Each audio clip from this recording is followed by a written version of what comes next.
All right, we're ready to rock with our next panel.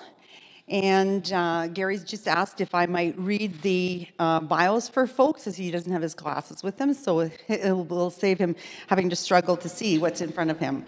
So I'm going to start by just reading out the description of our panel, which is called Sport and Power. Achievement is a double-edged sword. On the one hand, it helps us to set goals and be the best we can be. On the other hand, it comes from an ableist worldview in which the more we achieve, the more we are valued. For some in the disability community, we want to be loved and respected for just being. How do we navigate this paradox? Is it especially important for those with disabilities to succeed in a competitive world? Are there opportunities that are lacking in sport today? So our first panelist is Tracy Johnson, sitting on the far left. We've got two Tracys today, so I have to make sure that I'm reading the right bio. And we're side by side. Yeah, that's right. Tracy's the newly appointed operations coordinator for Special Olympics Saskatchewan, Saskatoon. At the age of 20, she made the difficult decision to have her right leg amputated below the knee. And as a result, she became the first person in Canada to play university basketball with an artificial leg, and was eventually inducted into the University of the Fraser Valley Hall of Fame and Brandon University's Wall of Fame. She has been an athlete all her life and loves that Special Olympics is able to provide many opportunities for athletes with intellectual disabilities to shine, grow as people, set goals, stay healthy, and establish lifelong relationships. Sports allows people to break down barriers, conquer obstacles internally and externally, and thrive.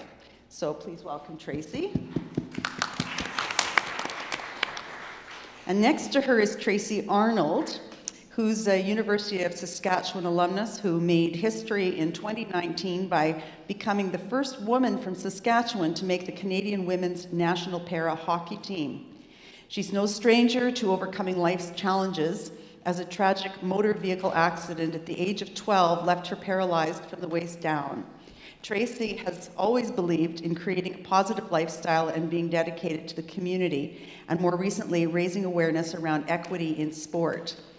Tracy demonstrates life balance as she works in the area of healthcare, in strategy and innovation, and participates in activities outside of para-hockey. She enjoys spending her time supporting the Saskatchewan and Canadian Arm Wrestling Associations, competing in and supporting the adaptive rowing program with the Saskatchewan Rowing Association and Saskatoon Rowing Club, cooking and traveling. She also enjoys spending time with friends and family, especially her husband and young son. So welcome to Tracy Arnold. Thank you for being with us today. And Greg Donaldson, next to Tracy, is a multi-award-winning athlete from Saskatoon. Through the Special Olympics, he has traveled to several Canadian cities to compete and bring back medals as a representative of Saskatchewan. His primary sports are snowshoeing and bocce ball. I hope I said that right, bocce ball, right? Okay, good. For the 2019-2020 year, he was honored to be named the Special Olympics Saskatchewan Athlete of the Year. So that's Greg Donaldson. Yay! Yes. And sitting next to him is his dad, Scott, for whom I don't have a bio. But he will do perhaps a little bit of interpretation at times. So thank you, Scott, for being with us today. And then the real athlete there, not Scott, but Erin. Erin McCormick is a certified rehabilitation worker, Equestrian Canada licensed coach, Canadian Therapeutic Riding Association senior instructor, and owner of Equilibrium Therapeutic Riding, Inc. Equilibrium offers therapeutic horsemanship programming for children and adults with disabilities in the Saskatoon and surrounding area. Erin has a particular interest in parasport that offers a competitive para-dressage stream for riders wishing to pursue para-competition. Erin's riders participate in the Equestrian Canada video competitions, as well as live para competitions. She's involved with growing para-dressage sport in the province by facilitating and hosting seminars for riders, coaches, judges, and stewards, as well as sitting on the board of Paradressage Canada. Erin coached Saskatchewan's first paradressage rider in 2015, and most recently had a rider on the Canadian paradressage team who reached international competition in February of 2022. That's awesome. Erin has received many awards for her work, including the winner of the Young Entrepreneurs Award through the Women Entrepreneurs of Saskatchewan, the CBC Future 40 Award, and most recently, Dedicated Coach Award for Saskatchewan Sport. Erin is a single mother of 2 busy girls, aged 13 and 10. So please welcome Erin. And also with us is somebody that, if you were here last night, you certainly have now met Gary Tinker.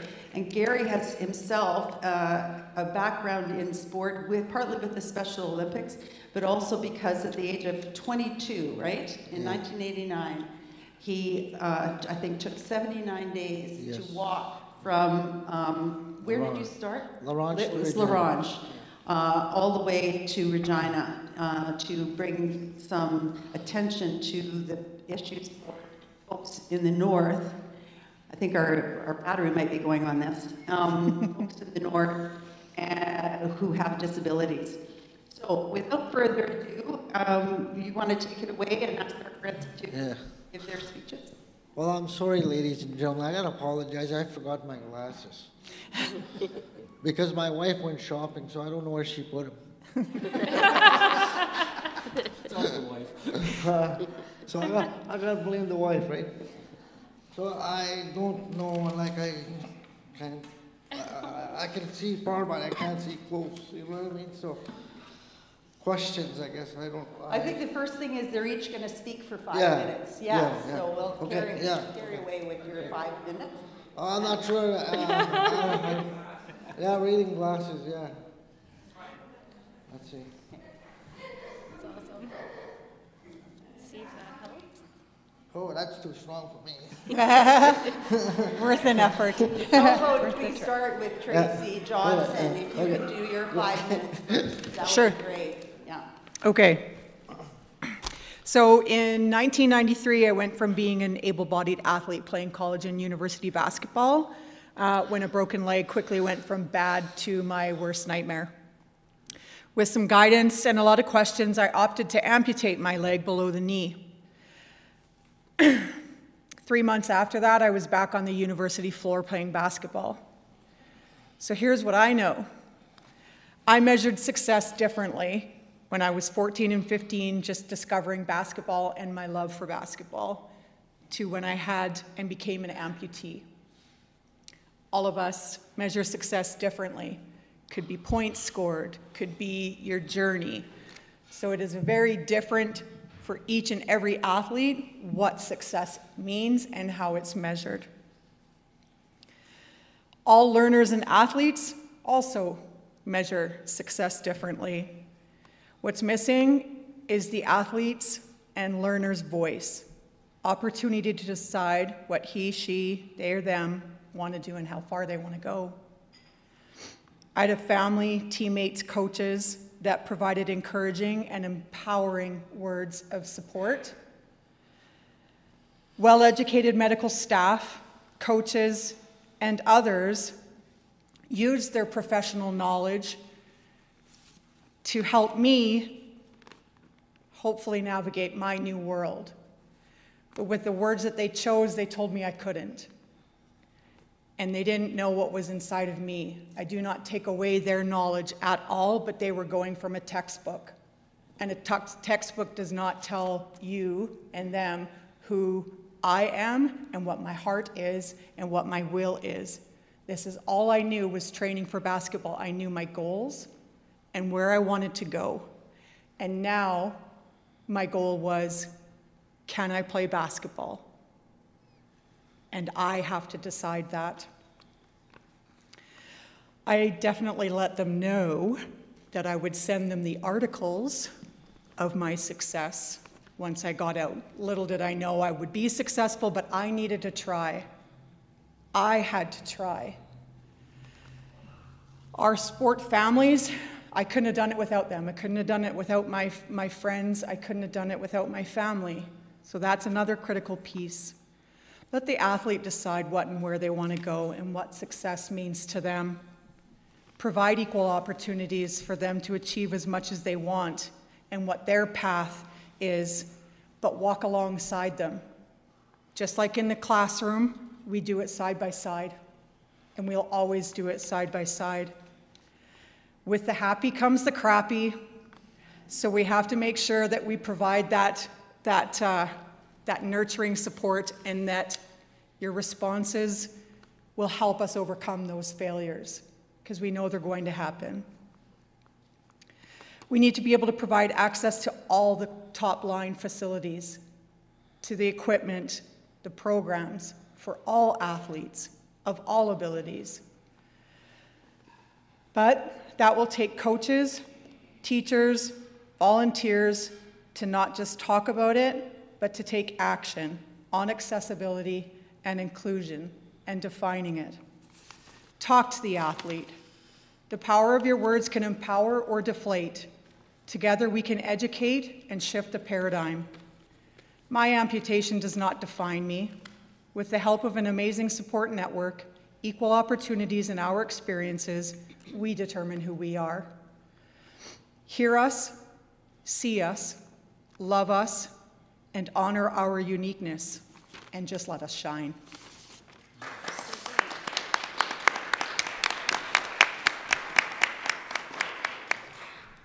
Great. Hi everyone, my name is Tracy Arnold. I'm not sure how I'm going to fit into all this. I feel really privileged to be sitting up here on this panel with all these wonderful athletes and representation of inclusion, and especially with disabilities and intellectual disabilities as well. I am born and raised in Saskatchewan. I reside in Saskatoon currently, and thank you to Brenda for providing the wonderful intro to me. I acquired my disability in 1990. It was an acquired spinal cord injury, an incomplete spinal cord injury, and at the time, I was told I would be paralyzed, similar to Tracy's story. There wasn't a lot of research, a lot of medical knowledge around it, even outside of it, for recovery at that time. And I was told that I was going to be paralyzed for the rest of my life.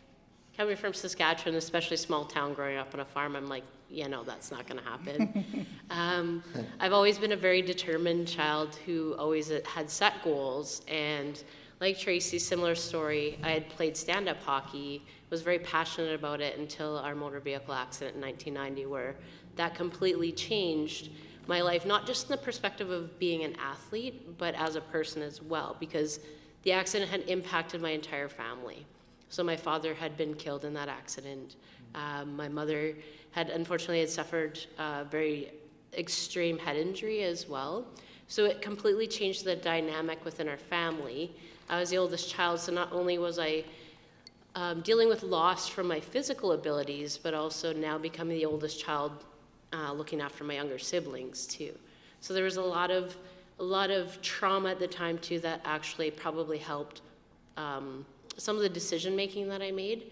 Luckily for me, similar to Tracy's story, I had lots of family and friend support, definitely community support. Once I was released from the hospital, I ended up going back to school. And fortunately for me, I didn't miss a lot of school because I was able to stay caught up with that while I was in rehabilitation. But my teachers, when I came back to school, did not know and did not have the knowledge or anyone to ask how to adapt physical activities for someone who now is coming in with a spinal cord injury, who uses a wheelchair. So we all ended up getting creative together, and in doing that, I utilized the time to continue with my physical therapy and occupational therapy. We set standards and goals for me to meet that met, I guess, where my achievements wanted to be, like what my goals were based on that. And also educating myself around my injury so that I could make my own decisions in the medical system, because a lot of times that's taken away from us, even like at a young age too, and I didn't have anyone to advocate for me on that part. So in saying that, I hadn't found where I'd fit into sport until I was around 17. So there's a 5-year gap where I didn't play sports. And I ended up finding arm wrestling, and it was just by chance in Estevan, Saskatchewan. And I was like, hey, this looks like fun, and I could actually challenge myself. And interestingly enough, it wasn't against anyone else who had a disability, it was against able-bodied individuals. And I was like, yeah, we'll go try it out. And I actually did really well, and they saw potential in that. And I would drive to PA after that and train and understand the concepts of it. But not just that, it went beyond that. It was developing relationships and community outside of what I had known for those 5 years. And I really believe from that, got me reinterested and re-engaged into what sport would be defined in my life moving forward, and what I valued as an athlete moving forward. And as Brenda mentioned, I am very community-minded because I grew up that way. You give back to the people that help support you and gave to you. And I've always believed in that. So I don't compete in arm wrestling anymore, but I've won a lot of provincial, national, and world titles. Always being asked, and people are still kind of scared when I come to national events and I'm helping to run stuff if I'm actually competing, because I don't know why, I don't look that scary, or I get the typical, you don't look like an arm wrestler, and I'm like, what does an arm wrestler look like? But I'm also finding, now I'm a goalie as well now with the women's para hockey team. And when I played stand-up hockey, I didn't play goalie, I played defense or forward. And now I'm getting you remind me of a typical goalie, which I to yet this day do not know what those characteristics are. So I'm still trying to figure that out, so if anyone has any ideas, I'd appreciate it. But in going back to that as well, sport has always given me, since I re-found myself in it, like I said, the connection, the community. It's lots of transferable skills that I've learned too, like communication and team building, and setting your own goals and understanding from your own perspective, what you want to achieve. Like Tracy was saying, what your success looks like outside of that. And I'm super competitive, so sport is actually a really good outlet for me that way. So it allows me to set those goals. And now, in joining the Women's Para Hockey of Canada, I play on teams in Saskatoon and Saskatchewan as well. But it's also aligned me with some very like-minded individuals. We are given a platform now to be able to speak about inclusion and equity and diversity, especially knowing from my perspective too that women are already marginalized, and then women with disabilities are an even greater marginalized group within Canada. And when you start bringing the intersectionality into that, like race, gender, it becomes even smaller numbers. And so it has allowed me to find my voice in that, and also translate what I'm learning through sport and through this avenue into my work. Because I work in strategy and innovation, and part of that is creating space to allow creativity and problem solving to come in and bringing in new ideas. So I found that there's a great parallel between all the learnings that I'm doing between work and my sport. So thank you very much.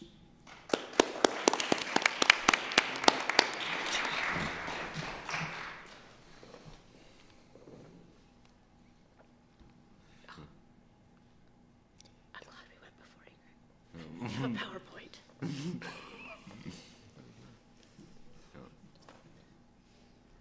My name is Gregory Donaldson. I am 28 and I've lived in Saskatoon my whole life.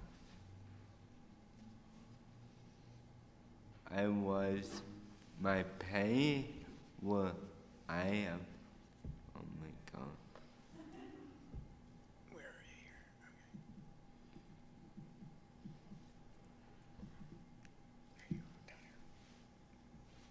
I have CP. CP means that I doesn't really slow. My parents were told I will not talk or walk. See me today.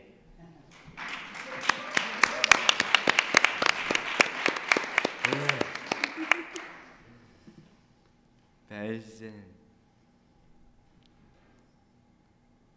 In K-8 school, no adaptation as I use my gym time to thoroughly in the early grade.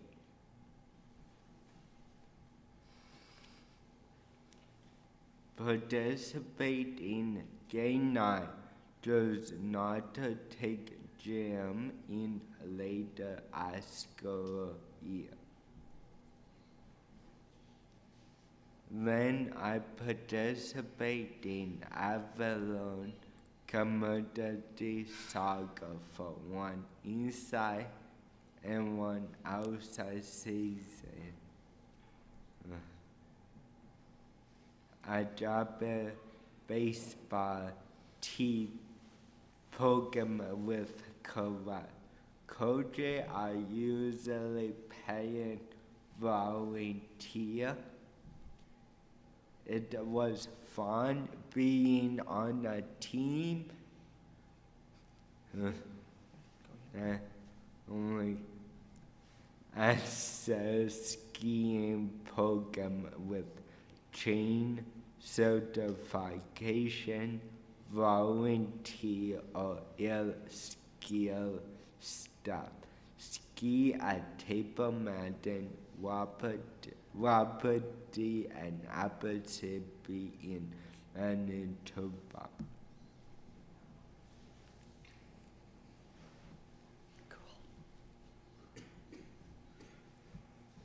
Cool.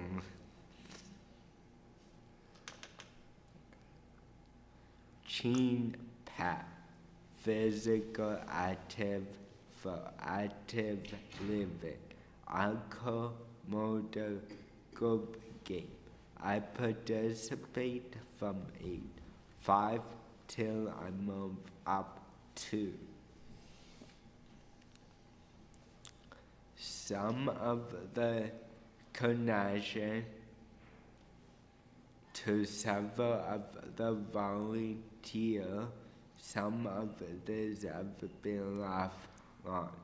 Stay in via social media, email,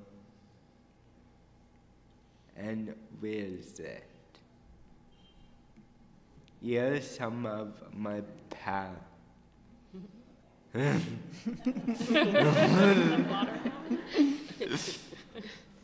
Pal Fit, fitness program with volunteer at the Park of Europe at. I begin at age 18, continue to participate.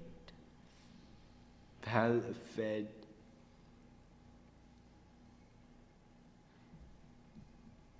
I was 7 years, started on a what else named Flash, and moved up to the longest O's cutter.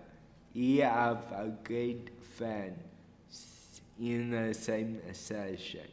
Gamba took me to my lesson, and the instructor is good too. Thanks, Greg. This is a bit of a quiz for Erin. Yeah. There we go. I don't know if Erin can see it well enough, but we're trying to figure out who the horse on the right is. It's Cutter. It is Cutter. It's Cutter. It is. Next slide. Command special of. It's kind of a difficult slide. We're just trying to get the idea across here that Special Olympics really runs at multiple levels. You've got your local, you've got provincial, you've got nationals, and as Greg reminded me, you've got international, world. So, next slide. Then one sport late spring only summer play in a city park on a grass with one or more coaches and many volunteers. Next slide. Winter sport class ski in Grosvenor in the city park, golf course, and one or more coaches and many volunteers. Snowshoeing, winter sport take in a base in a city park, one or more coaches and a volunteer. Snowshoe picture. I snowshoe at Victoria Park and eating freedom.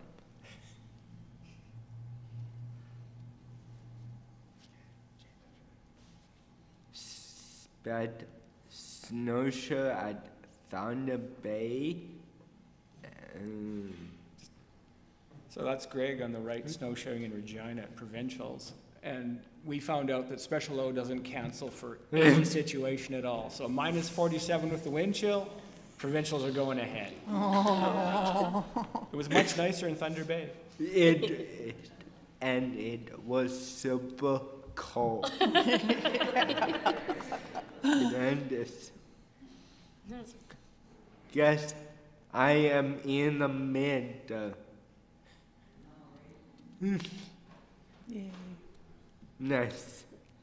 In national in Thunder Bay in 2020, some qualified for Team Canada game was supposed to be in Kazan, Russia, 2022.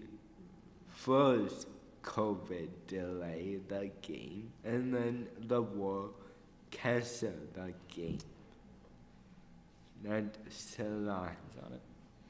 Special O Team Canada take us to Toronto to meet the team for 1 weekend. It was an amazing weekend. Next, CrossFit. Inside at Freedom Fitness Gate, supporter from Freedom and Wob.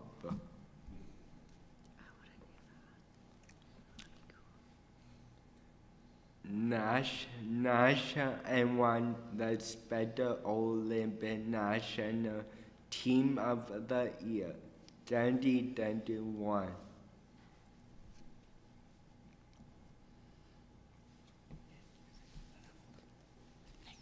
Thank you.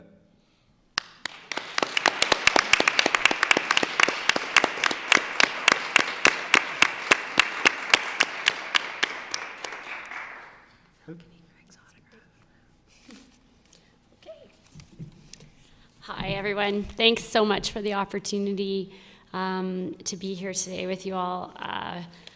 I've been enjoying what everybody has to say and giving me warm fuzzies on this very cold day.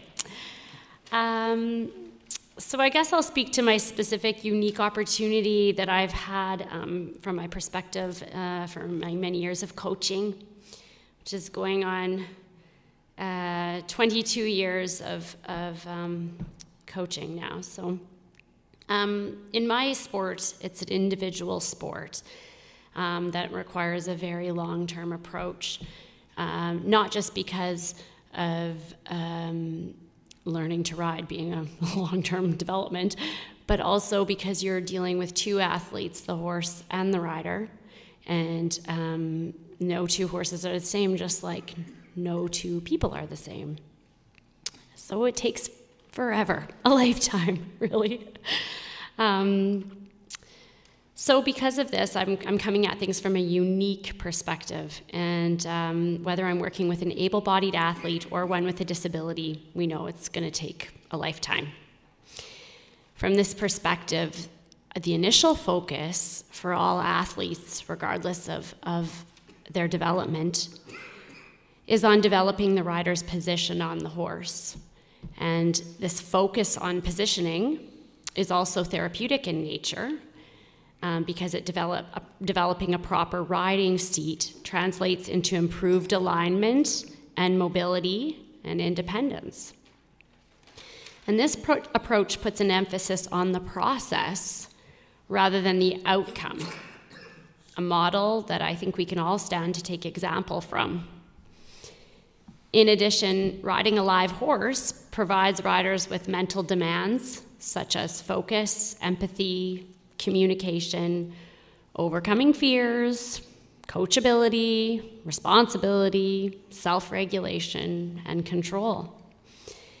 In short, any athlete of any age involved in horsemanship will make personal gains in the areas of physical, emotional, and character development, regardless of their level of participation. And so all these gains put an emphasis on the personal growth and development of a person, which simply fills the world with better people.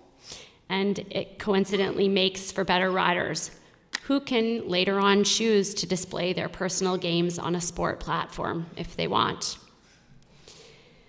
From my own experience with competitive sport, we as athletes can create our own pressures. We can orchestrate mental goals that can be elaborate, overly generous, thus creating our own unattainable standards. But there's nothing like having a 1,200-pound flight animal as your team partner to keep you humble and realistic. The horse doesn't understand that kind of mental pressure that we create for ourselves, or the real or perceived pressure that is created by others. The horse doesn't get the timelines or the necessity of our plans, but yet I still expect performance from him. And this quite simply just doesn't work in equestrian training pursuits, and it shatters sometimes our expectations of ourselves and our athletes. It's a lesson we can all stand to learn from, accept, and live. What if we could relax our standards for ourselves a bit and shine the light on the positivity of our own daily personal gains? This way, we're still moving forward with the focus on the process of getting better at what we're doing every day and enjoying ourselves, our minds, our bodies, our feelings, and our lives as we do so. A little bit of background on, a little bit of education here on the word para. The word para in para sport refers not to paraplegic, as most of the general public often think, but rather it refers to parallel. Parallel sport means that we make adjustments in order to make the playing field equal. It is nothing short of a mathematical equation, and those mathematical equations come from assessment of each individual's physical abilities, which classifies them into categories where parallel field of play can be achieved, and this results in fairness within competition. This is mostly just information for you to deepen your understanding of parasport and how it works, but also to shine a light on how individuals are assessed and placed in their own unique way and are encouraged to pursue the demonstration of their sport in their best capacity. And I really enjoy that model a lot. I often say that my riding program is therapy masquerading as sport. Really, any athletic challenge we undertake in life is personal development masquerading as sport.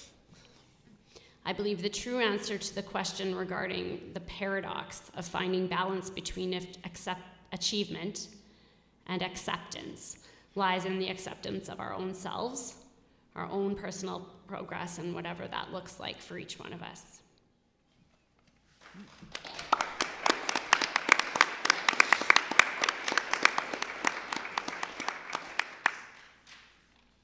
Wow, that's really wonderful. Like I said, I have my job coach here, so he's my glasses today, okay? So I always call it job coach. The reason why I'm doing this to people to understand how the North works. We don't have the services that sometimes that we need. So we go to a next door neighbor, hey, come on, buddy, you gotta help me on this one. So we help each other, right? So this is how the North is. It doesn't matter where you come from, you know, as an indigenous person or a Métis. We're all family, every one of us in our eyes today. See, these are the things that if my family cannot be here, even though my mom had 19 of us in a family, and my grandma had six triplets? Or six triplets. My grandma, but they all died because there was no services back in the 60s or 50s at the time. So I come in a big family. So everybody's going to vote for me. But anyways, yeah, just this is my eyes. So he's going to ask the questions on my behalf, if you don't mind. Yeah, sure. Or you could just, yeah. How is sport linked to your self-identity, or in the case of Tracy Johnson and Erin McCormick, the identities of those you serve? Okay, can you read that again? How is sport linked to our identities? Yeah, to self-identity. I identify myself as an athlete, first and foremost. I'm an athlete. It allows me to push myself and hold myself accountable for what and where I want to go and the abilities I want to achieve. I think in the beginning it was hard for me because at 20, I chose to have my leg amputated. So I didn't necessarily identify as a person with a disability because I'm playing university basketball with able-bodied athletes, and there's no dis in this ability. I did it. Right. I'm doing it.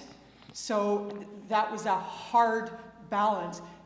The government has identified me as a person with a disability, but I identify as someone who is a team player. I identify as someone who is a coach. I am a person, I'm a human being, I'm a female, it's a whole part and parcel of everything that sport has given me is part of who I identify as. Athlete is just one of those identities.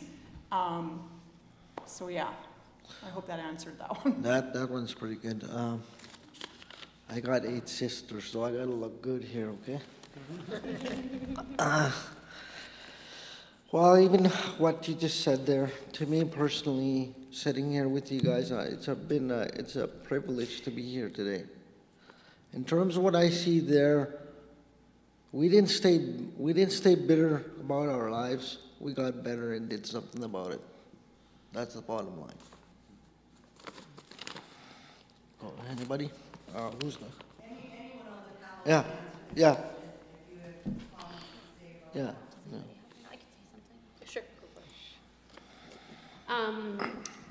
I think sport, as I was talking about when I spoke earlier regarding how sport actually is just personal development masquerading as sport, is just so huge, and it really shapes who we become through our experiences. I definitely feel in my own personal life as an adult, and some of the challenges that I've experienced as an adult, I 100% can understand that my ability to cope with some of the challenges that I have faced in life are because of sport. And the access that I had to it was so fundamental in moving on with life. So I believe that it shapes a person entirely. And it's just so very important that our community of individuals with disabilities have access to that opportunity as well throughout their lives, because it's just, again, it's life-changing and life-shaping.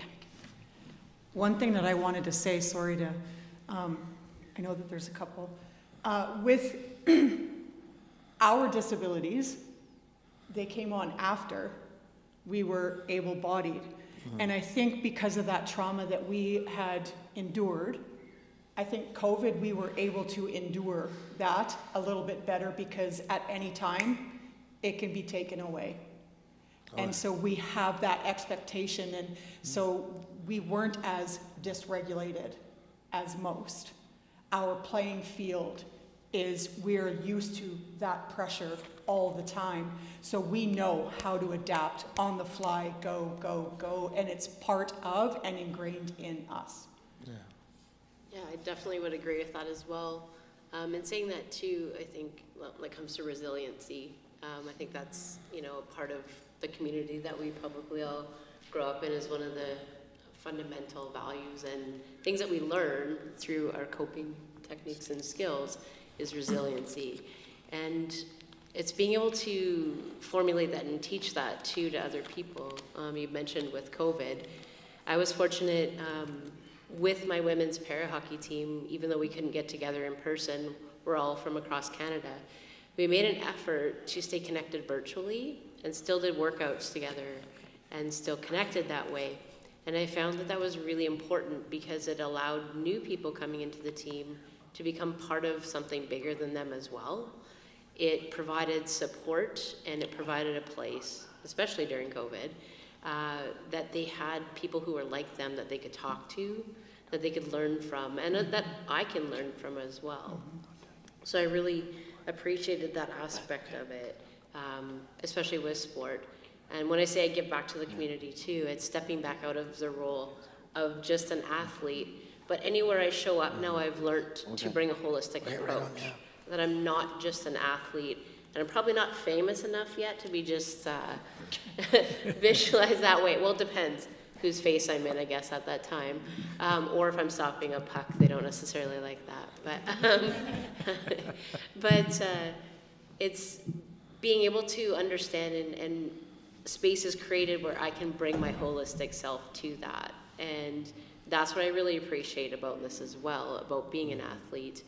Not just in the sports world, but like I said, when I'm in the role of mom at the time, or wife, or friend, or sister, or at work when I'm facilitating meetings. Like, it's given me this different perspective that I can show up in this regard, or if I'm having an off day, that it's okay to not have to show up as the athlete, or not have to show up at, you know, I still have to show up as a mom, but understanding that it's okay too, that I do not have to meet these demands all the time, that I'm human as well. And it's really shown me that too, that, you know, where are my limits? Where can I push them?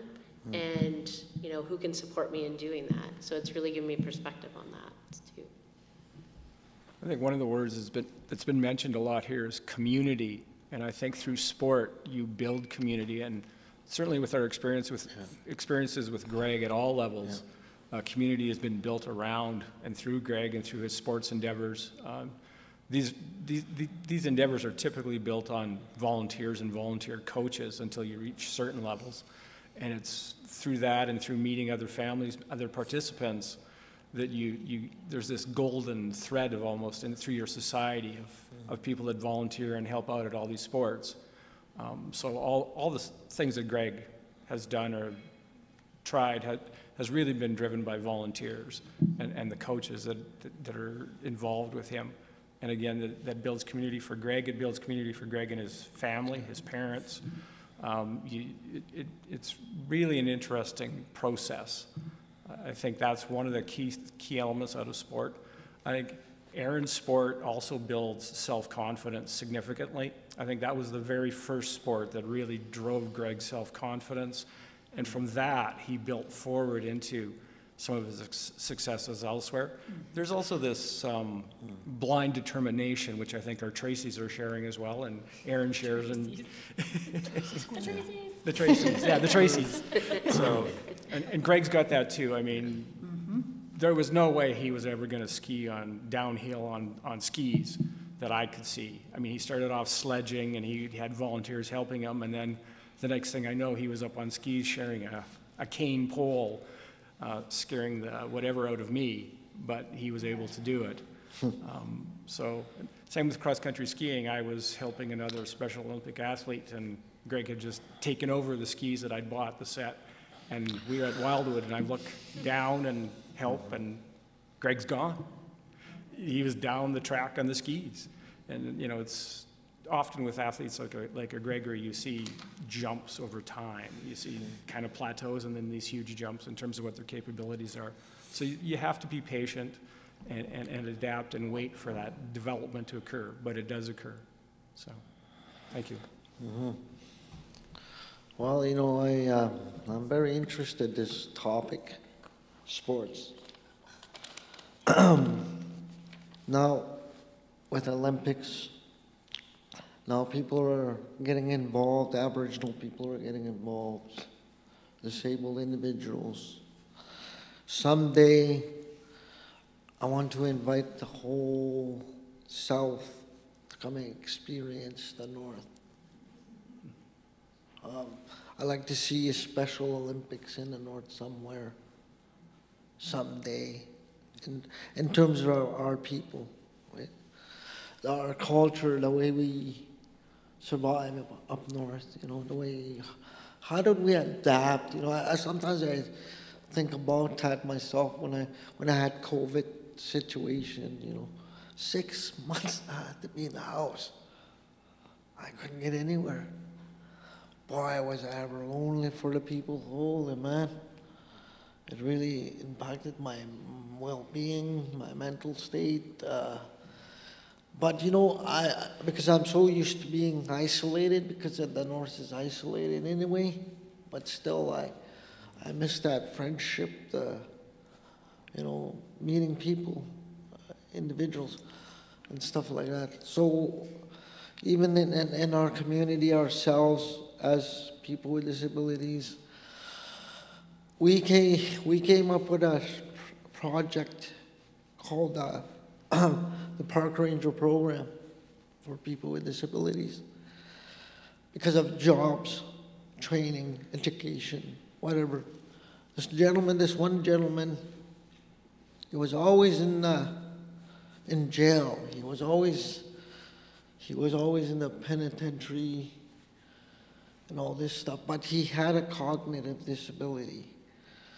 Because we don't have that kind of, you know, these keys to help to identify these people that have a cognitive disability.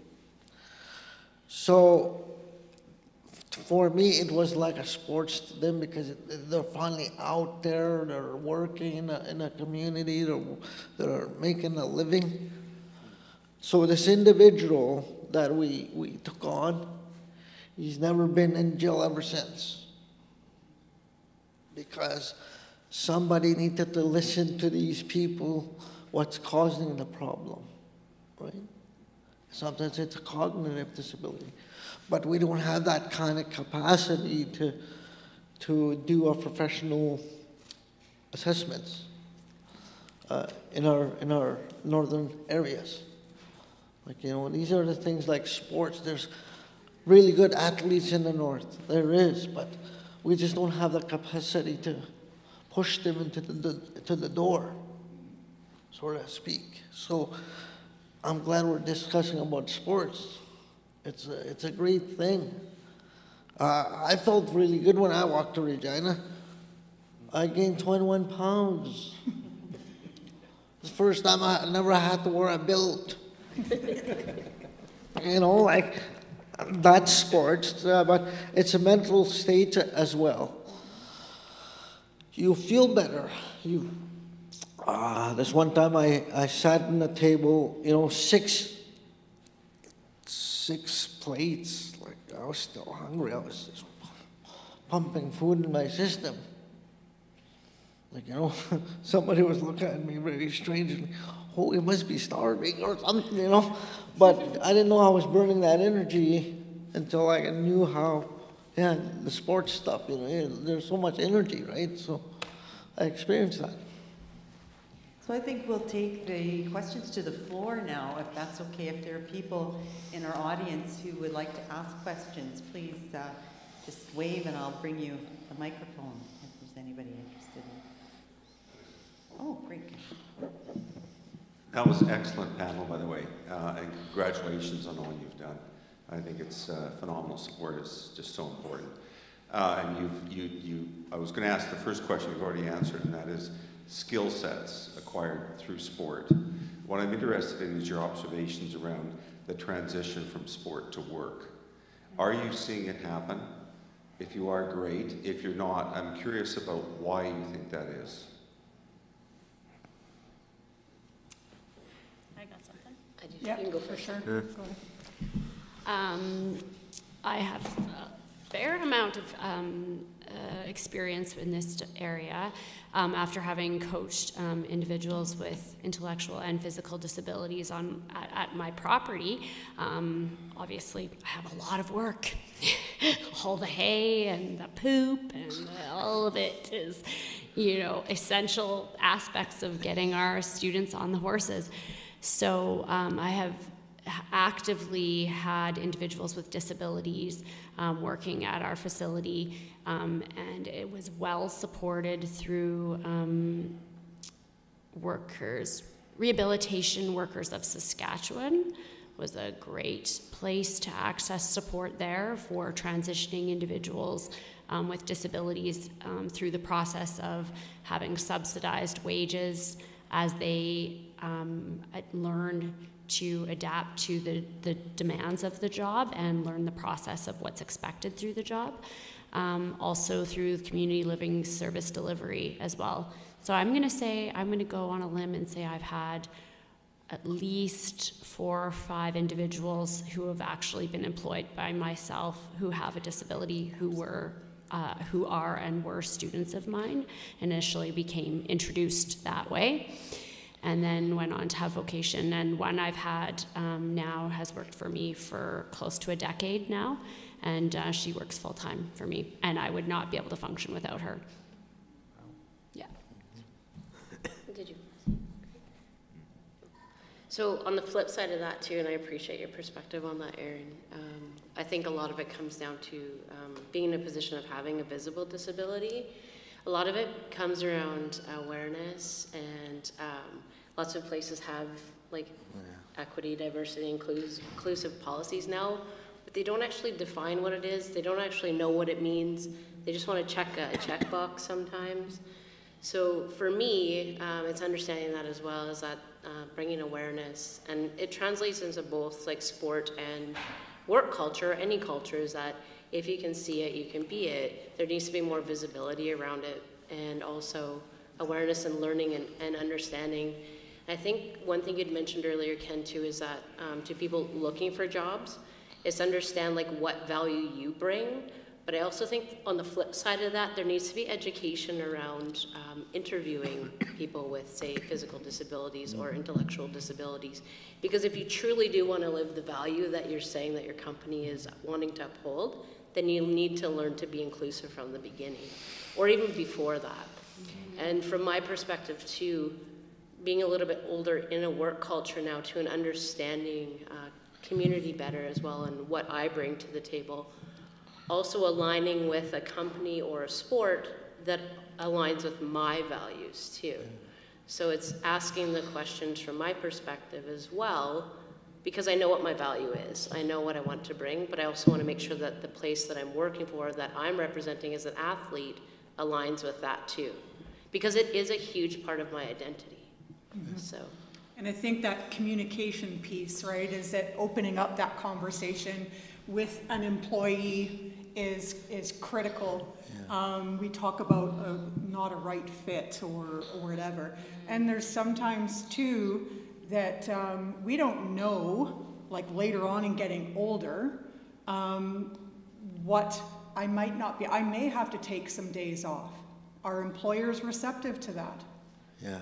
So there is still definitely a fear from my perspective. It will never ever, oh, sorry, we didn't hire you because you're physically disabled. Oh, sorry, we didn't hire you because you are female. Yeah. We didn't hire you because, so those conversations are not being had, and we have to have those difficult conversations to find out, but there is that education piece behind it. And knowing that person, I know my value. Even the last panel talking about why can't we provide questions ahead of time to set the participants up for success, so they have adequate time to prepare and be successful and experience that success. We need to meet them at where they are, but we can't keep talking. We need to do. Yeah. And that is, and it needs to, inclusion and diversity, great, good job. Yeah. But are the tables equitable for women? What does equity mean to you? Is that 50%, or is that we've got one, person who represents this and one person who represents that, and yay, we're diverse and we're inclusive? Not even close. I have a question for Greg. Greg, you are a great ambassador for Special Olympics. And what I'm wondering is, what are your dreams as an athlete and a promoter of sport? My dream is to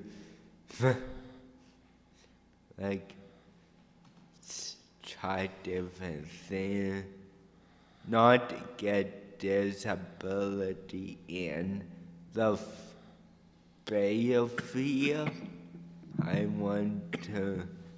I know I have a disability, but I want to see, yeah. Okay. Thank you. The question I wanted to really ask, coming from northern perspective to all the panels, for us in the north to try to find employment, as you know, it's the mining industry, forestry, labor standards, it's pretty tough in the north. So you gotta come up with your own solutions to adapt in the north, right? The mining industry is always backpedaling. How come you guys are not hiring people with disabilities? Because they're always backpedaling because of the planes, insurance. That's their model. Not to hire you. It's just sometimes it's I just want to say, I don't want to say it too bad, but I want to get people in there. They need a fair shake. Like in the big cities like this, we don't have McDonald's, we don't have Walmart, we don't have Giant Tiger, we don't have this luxuries that the South does. Mm-hmm. And yet, people with the disabilities want to stay in their home-based homeland, but if we send them to another facility in a big city, loneliness sets in, right? Because they're culture shock. How do I call a taxi? Where do I go? You're standing on the street, but in the north, everybody knows in the north, right? We'll go find him. We'll figure out something. See, these are the things that you guys are very lucky. You guys have that luxury of making those good choices for yourselves. Well, but it's that privilege, right? Yeah. It's truly white privilege. Yes. And that's, the federal government needs to step up, and they need to provide opportunities along with the provincial government. And it's enough, stop pandering, just let's do. Yeah. Well, I think I'd want to segue from the question regarding how sport translate into the workplace. I think you almost need to take some of the model that we have in sport for mentorship and coaching and translate that to the workplace. 100%. When Greg's had success in employment, it's because he's had someone that's had that mentorship quality in how they approach that, and that's been highly successful. Without that is when you really don't get the success. That's when you see the failure. Mm-hmm. So, The coach approach. Yeah. On that note, Very briefly. I guess another way that Gary is kind of trying to say is that, or might be trying to say is, how can we translate this to introducing this in the North? How can we help a lot of our, there's been programs such as Gary was saying, like the park rangers. We had a team called the Green Team at a time to help with environmental stewardship. But how is it that we translate to bringing economic opportunities for the disabled and people with mobility issues for that are Northerners? I think part of that comes back to community and connecting, right? So it's hard when you don't necessarily know who to connect with, but it's, I guess, events like this too that bring awareness around that, like making connections at the events, but in being able to, like, because I didn't know there's programs up there as well, which would be amazing to learn about and to have those partnerships, or like even coaching and mentoring through the actual different programs as well. Like, what have you seen to be successful? That you know your environment better than we would. Yeah. What is success in your environment? Yeah. What are you finding that, you know, are the necessities or the gaps in accessibility and inclusion? Because you know that already. Well, even a wheelchair. Okay, I'll just give you guys an example. You guys are very blessed and fortunate right now. I'm going to tell you guys right now. We don't even have sidewalks. Nothing, just plain gravel road and lots of rocks and a lot of mosquitoes, whatever. But I always think about people that in a wheelchair based. Wow, it must be terrible for them to be in a wheelchair in the North. Holy man, it must be terrible. one last comment, and then we do have to close because we still have another panel to go. But Tracy, you have something to say. I was just along that lines, is take a look at our playgrounds on schools. Sand, gravel, wood chips. Are those truly accessible? Right, yeah, good points. Well, it's been a really interesting panel, so let's give them a round for their wisdom today. Good job, you guys. And I was amiss last night after Gary spoke. I meant to give him his little thank you present, so I'm going to do that right now. Thank you, Gary, so much for